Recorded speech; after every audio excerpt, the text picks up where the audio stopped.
También con nosotros se encuentra, y sabemos que lo conocen perfectamente bien, el señor Rodrigo Santoro, que aquí interpreta a Jesucristo. Bienvenido, Rodrigo.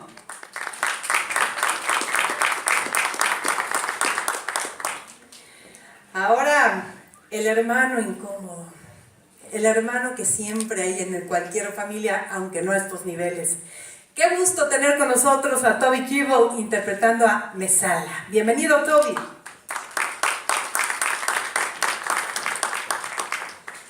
Y por supuesto, el hombre que le da el nombre a la película, Ben-Hur, es interpretado y está con nosotros por Jack Huston. Hola, Jack.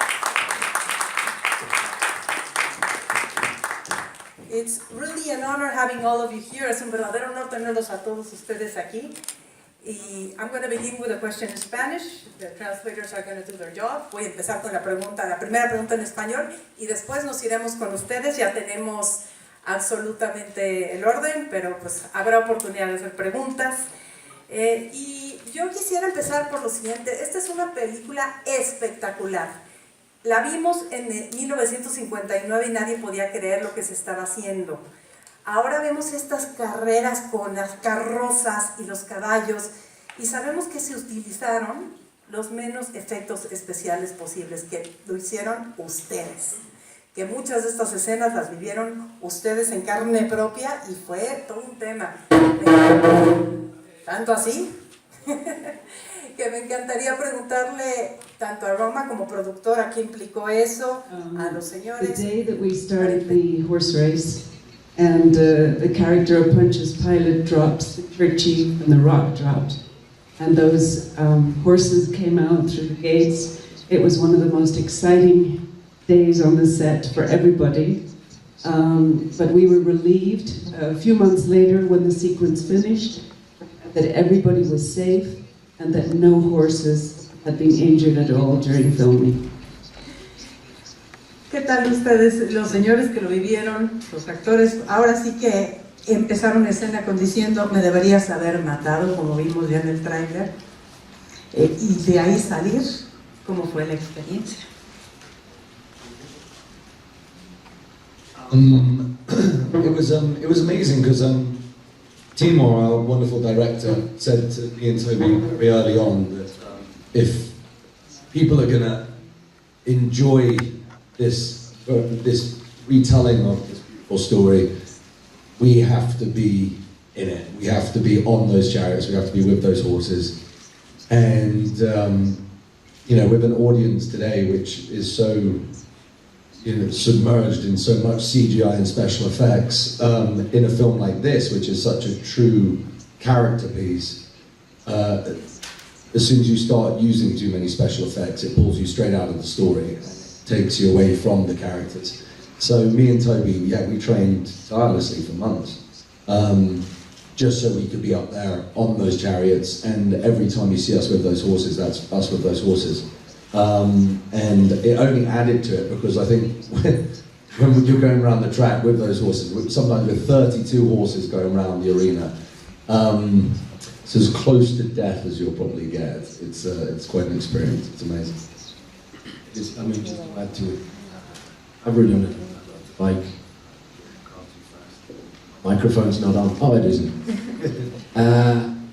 There's nothing like being pulled by those four horses. It was an incredible. Hello. It was an incredible experience. Yeah, as Jack said, all of us out there were 8 chariot races, so we trained very hard. You can barely see when 4 horses are kicking dirt into your face. So to turn to your brother and be like, it's extra hard, but it was well worth it. So. Thank you very much. Ahora vamos a llevar las preguntas con todos ustedes. Como bien saben, cuando llegaron se les entregaron unas paletas para que las preguntas tengan un orden. Y vamos a empezar con multimedios. Adelante, Abelardo, por favor. Hi, welcome. Hola, hola, hola.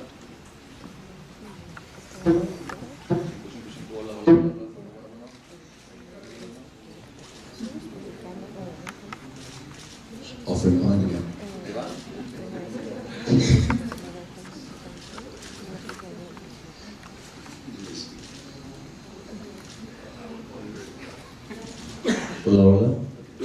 Welcome to Mexico. Primero, en Spanish, en una época donde pareciera que solo importan los superhéroes, que tiene Ben-Hur para el público, además de los antecedentes que ya sabemos de 1959 y esta gran producción, ¿con qué herramientas se va a defender, no en taquilla, en el gusto del público?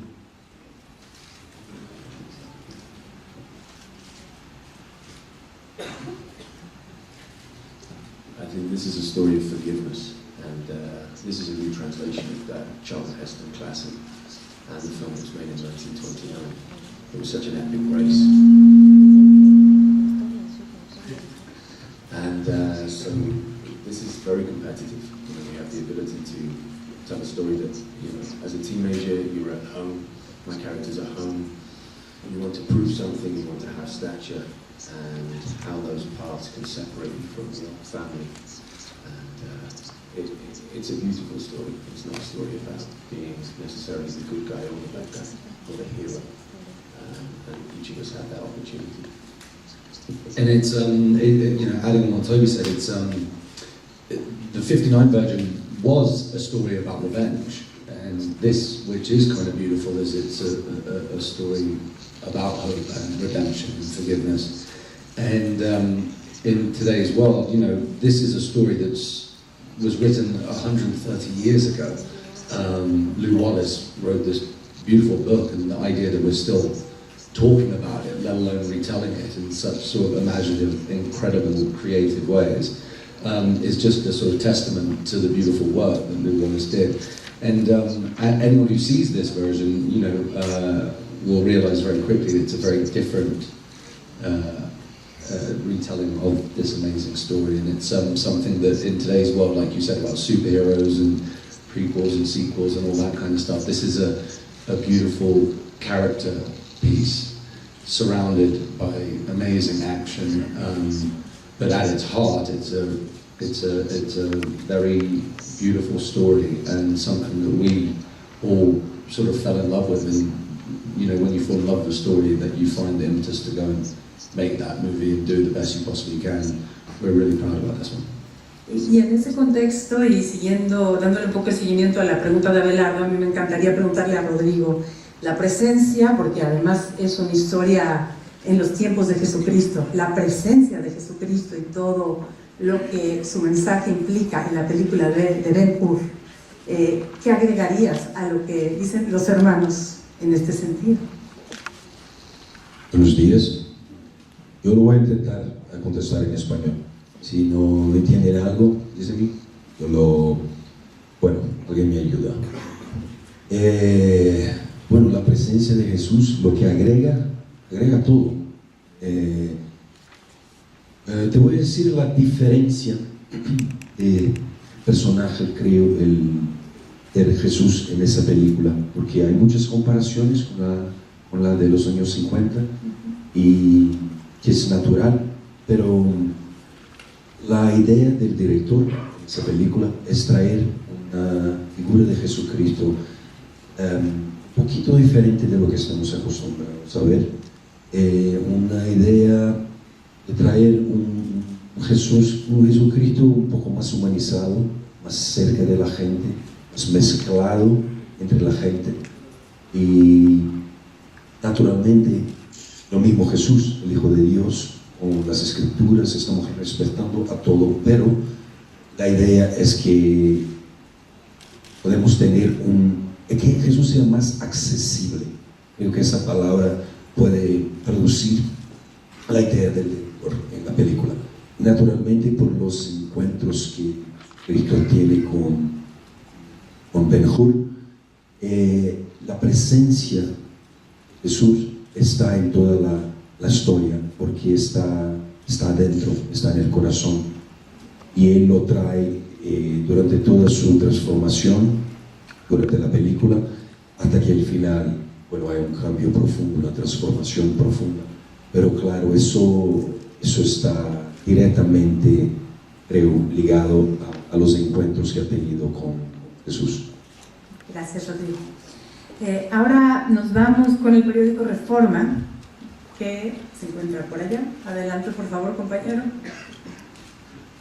Hi guys, Rodrigo Garcia from Roma. I want to ask you, when your agents or producer asked you to be involved in a movie called Ben-Hur, immediately the original came to your mind. Do you have any doubts to be part of the movie or any nervous? Because right now, like Rodrigo said, there's a lot of comparisons with the movie. What were your first thoughts when you're asked to be in the movie? Well, like any movie, I think you're always sort of cautious when someone mentions, you know, a role, because you're always looking for, you know, a great part. And obviously, what I'd seen the 59 version when I was a kid. I grew up watching that movie. I loved that movie. And when I heard they were making Ben-Hur, I saw that John Ridley, his name was on it, and he is a hell of a writer.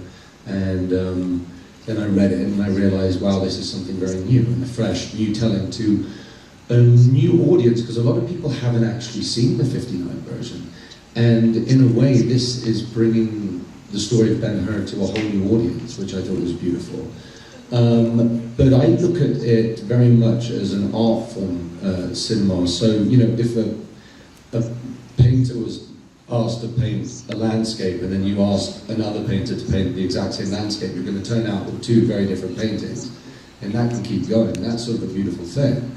That the only reason to make the film would be if you have a reason to make it, if there was a great story and there was a reason to do it. So I felt very much when I read this one, of course, you know, you're looking for great characters, and I think you're hard pressed to find a better story with better characters than Ben-Hur. And if we're going to introduce that to a new audience, all the better for it. And you know, that's the great thing.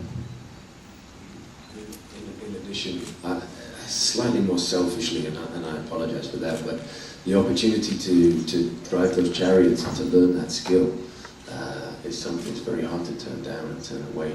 So yes, I perhaps should have thought about a film that already won 11 Oscars, but I didn't. I just looked for the opportunity, and the opportunity to work with Jack and get to work with such a fantastic cast and meet these new younger actors.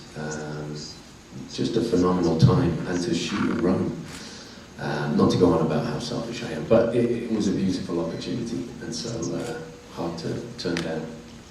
Yo quisiera preguntarle a Roma, como productora, y ya fue mencionado por los compañeros en algún momento, pero sí retomar el reto de hacer una de las mejores películas en la historia del cine.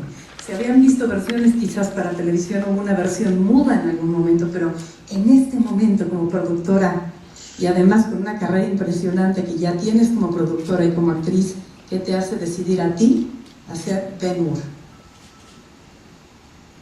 Well, we had, my husband Mark Burnett and I have been approached by MGM to get involved in the film.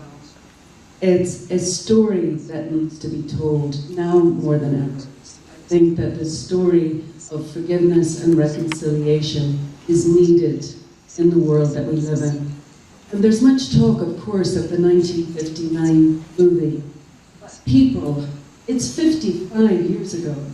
It's time for a new telling of this story. There's a whole generation of people who don't even know what Ben-Hur was. We call them the Ben-Hur generation. And we were able to bring such, you know, amazing performances. John Ridley, who won the Oscar for 12 Years a Slave, brought a whole new telling of this story. Our film is more in keeping with the original book, which was written by Lew Wallace in the 1880s, called Ben-Hur, A Tale of the Christ. And there are very different plot points in this story. So just because you may have seen the Charlton Heston movie 55 years ago, you haven't seen this story. You haven't seen it told this way. And to be able to bring this sort of modernity, remember the 1959 film was also 3.5 hours long. It was so long it had an intermission. And I don't know that we, the modern audience, have the patience for that anymore. So this film is very exciting and dynamic. The chariot race, I know you will inhale when those horses come down that track, and you will not exhale until that race is finished. It is absolutely fantastic. So it is an action movie that really delivers in an exciting way, but it also carries through it this important message of forgiveness and reconciliation. And by the end of the film, from the early pre-screenings that we've done, people leave the theater very emotional. It's a beautiful picture. Thank you, Roma. Ahora entregamos el micrófono a nuestros compañeros de la agencia AP, Associated Press. ¿Por dónde están? Hi. Gracias. Welcome to Mexico. Yeah, I wanted to ask what was the main difference in style and storytelling. You've already mentioned some of it, but that you wanted to achieve in this version to make it update for new generations, and also to show the story in a different light, because there are different versions that have been done, not only in 1950. Yes, there was a silent movie version done in the 20s. There have been a couple of stage productions done. And I think the reason that people keep visiting the story is because it's such a great story. You have these two brothers. So in our film, they are young men who are raised together in the same family, the Ben-Hur family. Masala is the adopted brother. So they're raised, they're very close. They love each other. We get to see that at the beginning of the film. And then their life choices pull them apart, and it becomes this, you know, a story of heartache and hurt as this family is ripped apart. Anger moves in, desire for revenge, and you know, and of course at the end of the film, this opportunity to race. They compete together, and through the race, one brother will beat the other brother. Now, in the previous film, Masala dies. I don't want to give spoiler alerts here, but we have a different ending. So it's a more hopeful ending to the story. But I think in terms of filmmaking, much has changed since 1959. In terms of performances, I think that actors give much more naturalistic performances than was the style of that time. And I think that our editing style is much quicker and fast-paced. I think we just have different expectations as audience and different expectations as filmmakers. So this film really feels updated and textured, and you know, it feels very real. And our director, wonderful director Timur Bekmambetov, he studied the NASCAR driving, the Formula One driving, to really try to understand what it would feel like to be there. So that particularly in the race, he had the GoPro cameras. He placed them in the wheels of the chariots. He had placed them everywhere between the ears of horses. I don't know if you guys had them on your bodies, but it was really to create that experience that you, the audience, are actually in that race, and it's very, very effective. And you know, as Roma was saying, that it's so true. The '59 version, which, you know, once again I say it's beloved, and I love, and Charlton Heston's performance, as well as all the other many amazing performances. But back then in '59, it was very theatrical. It was very operatic. It was the first time we'd seen a film of that size, of that scale, and it was an experience. But it's so funny now, what we're doing is trying to almost go the complete opposite way, which was our relationship was very organic, something built from the ground up. So as actors in that, a lot was based actually between us, like left up to us, how we were going to sort of react to each other. Very much as well, like not just between us, but also with Jesus. For Judah, it's not Jesus Christ, it's a man who shows him kindness.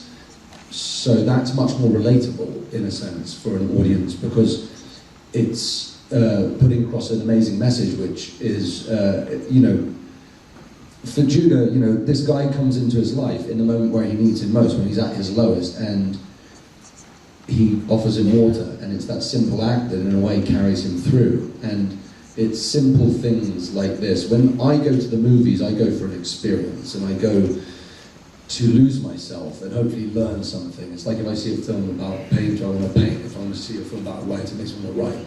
If you see this film, you know, if you're Christian, Catholic, Muslim, Islamic, it's not discriminate against, you know, it's about kindness. It's a story about forgiveness and hope.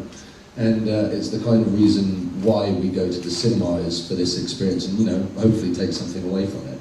And from a very natural, organic point of view.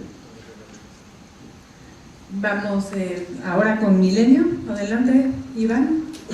Desde por allá.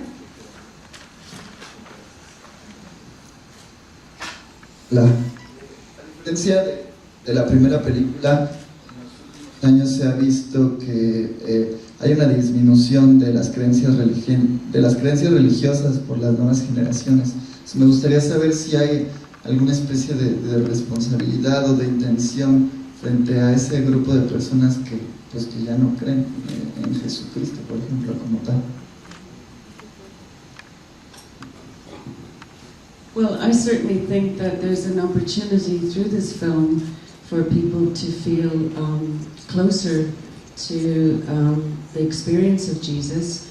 The first time we see Jesus in the film, he comes in as a carpenter. He's working in the square in Jerusalem, and Judah and Esther are at the marketplace and they run into him. I think that the beauty in that is for a whole audience.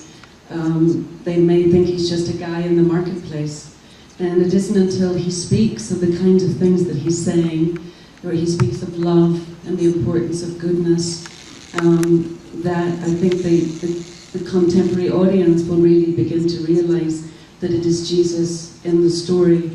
But there's something very profound happens in the story. If we follow along with the character of Judah Ben-Hur, he wins the race, and he's sure that in winning he will feel triumphant.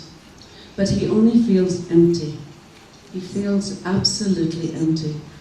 And when he comes out onto the street, he runs into Jesus, who's carrying his cross. He has an encounter with Jesus that will change his life forever. And at the foot of the cross, he hears Jesus saying, "Father, forgive them. They don't know what they're doing." And in that moment, his character understands that the only way he can move forward in his life is to forgive his brother. And it's an absolutely beautiful moment of transformation.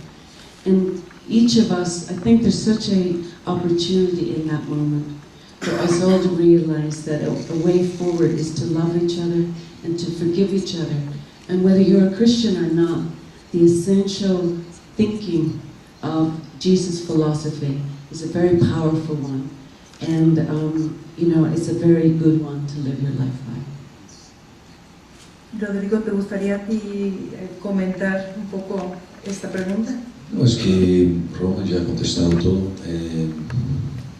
Es algo que es difícil de hablar de la importancia de la figura de Jesucristo, porque es obvia, independientemente de la religión. Yo creo que el hecho de que la figura de Jesús en esa película es un poquito más, como dice antes, accesible, esa es una forma de conexión con el espectador. Y creo que esa también es intencional del director. Le gustaría intentar crear esa relación muy cerca entre el espectador y lo que está pasando en la pantalla. Por eso creo que sí, creo que es una forma de conectarse con algo que es muy humano, con sus enseñanzas, obviamente, que están allí de una forma también muy humana, también a través de los ejemplos, no solo de las palabras. Eso fue una de las cosas que se quedó muy claro para mí, que creer en las enseñanzas solamente no basta, es necesario poner la palabra en la práctica. Entonces, eso sí creo que es un punto de conexión entre el espectador y el Jesús que está en la película, y todo el mensaje, naturalmente. Entonces, es inspirador, sin duda, y quizás puede ser una forma más, quizás, más moderna en ese sentido, no moderna de ser moderno porque es cool, es hip, nada que ver con eso, pero está más alineado se puede decir. Estoy creando palabras, pero está bien, es temprano, perdón. Pero está más lined con la forma que vivimos hoy. Eso es lo que estaba diciendo Roma, del lenguaje, de la narrativa. Hay un propósito en hacer eso. Estamos intentando dialogar con lo que vivimos, con el mundo de hoy. Es una forma como de relacionarse. Entonces, para contestar la pregunta, no sé si la contesté, pero creo que sí, creo que hay un valor muy grande y diferenciado de alguna manera. Por lo menos, esa siempre fue el intento. Muchas gracias. Damos